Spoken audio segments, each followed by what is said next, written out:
আজি ভাৰতৰ স্বাধীনতাৰ ৮০তম দিৱস আমি উদযাপন কৰিছোঁ, স্বাধীনতা দিৱস। কিন্তু যি সময়ত সমগ্ৰ ভাৰতৰ মানুহে ৮০তম স্বাধীনতা দিৱস উলহ মালহেৰে উদযাপন কৰিছে, আনন্দ কৰিছে, সেই সময়ত আমি শিৱসাগৰ, চৰাইদেউ আৰু যোৰহাটৰ মানুহে স্বাধীনতা দিৱসৰ সেই আনন্দ উপভোগ কৰিব পৰা নাই। যোৱা 19 জুলাই তাৰিখৰ দিনা আমাৰ এই তিনিখন জিলাত যি মহাপ্ৰলয় আহিলে, 1750 চনত দিখৌ উপত্যকাত এনেকুৱা মহাপ্ৰলয় আহিছিলে। 1750 চনৰ পাছৰ এইটো প্ৰথম মহাপ্ৰলয়, যিটো 1950 চনৰ বৰ ভূমিকম্পতকৈ বেছি ডাঙৰ প্ৰলয় হৈছে।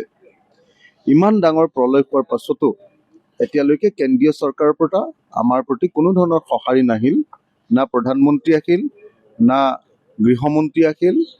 গতিকে এই গোটেই সমস্যাটোক, ইমান ডাঙৰ প্ৰলয়টোক আমি এটা নেশ্যনেল ডিজাষ্টাৰ, এটা ৰাষ্ট্ৰীয় দুৰ্যোগ ৰূপে ঘোষণা কৰাৰ দাবীত আজিৰ এই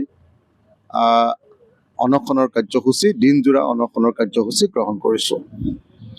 দ্বিতীয় কথাটো হ'ল যে আমাৰ দাবীটো হ'ল যে অসমৰ তিনিখন জিলাৰ যিমানটা পৰিয়ালৰ ঘৰত এনেকৈ পানী উঠি ধ্বংস হৈ গ'ল, প্ৰত্যেকটো পৰিয়ালক 10 লাখ টকাকৈ ক্ষতিপূৰণ আৰু প্ৰতিখন ব্যৱসায়িক প্ৰতিষ্ঠানক 10 লাখ টকাকৈ ক্ষতিপূৰণ। এইটো হ'ল আমাৰ প্ৰধান দাবী যে প্ৰত্যেকটো পৰিয়াল আৰু প্ৰত্যেকটো ব্যৱসায়িক প্ৰতিষ্ঠানক 10 লাখ টকাৰ ক্ষতিপূৰণ আমাক লাগিব। এই দাবী আমি উত্থাপন কৰি আজিৰ এই অনশনৰ কাৰ্যসূচী গ্ৰহণ কৰিছোঁ।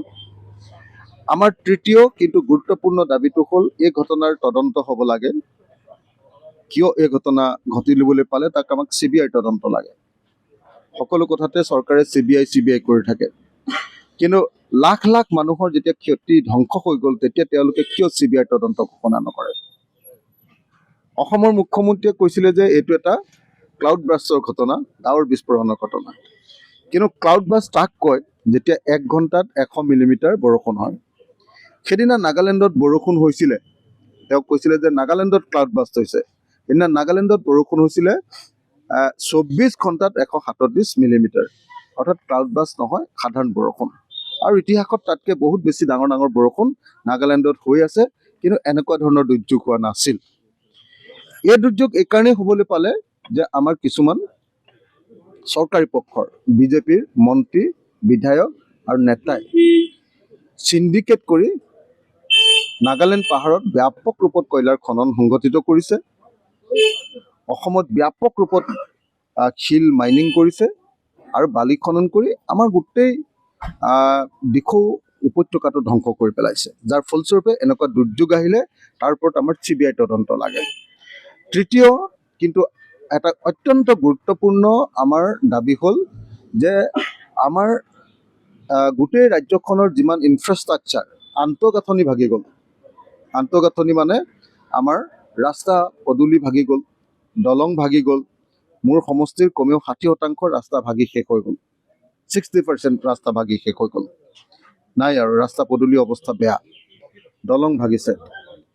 আৰু এই সময়খিনিত আমাৰ শিক্ষানুষ্ঠান ধ্বংস হৈছে, আমাৰ অংগনবাদী কেন্দ্ৰ ধ্বংস হৈছে, আমাৰ ধৰ্মীয় প্ৰতিষ্ঠান ধ্বংস হৈছে আৰু ৰাজহুৱা প্ৰতিষ্ঠানবিলাক ধ্বংস হৈছে। তো এইবিলাকৰ পুনৰ নিৰ্মাণৰ কাৰণে অন্ততঃ পক্ষে আমাৰ শিৱসাগৰ জিলাৰ কাৰণে 1000 কোটি টকা ঘোষণা কৰিব লাগে অসমৰ মুখ্যমন্ত্ৰীয়ে। তো এই দাবীৰ ভিত্তিত আজি আমাৰ এই অনশনৰ কাৰ্যসূচী আৰম্ভ কৰিছোঁ, আৰু যেতিয়ালৈকে আমি ন্যায় নাপাম তেতিয়ালৈকে আমাৰ ধাৰাবাহিক আন্দোলনৰ কাৰ্যসূচী অব্যাহত থাকিব।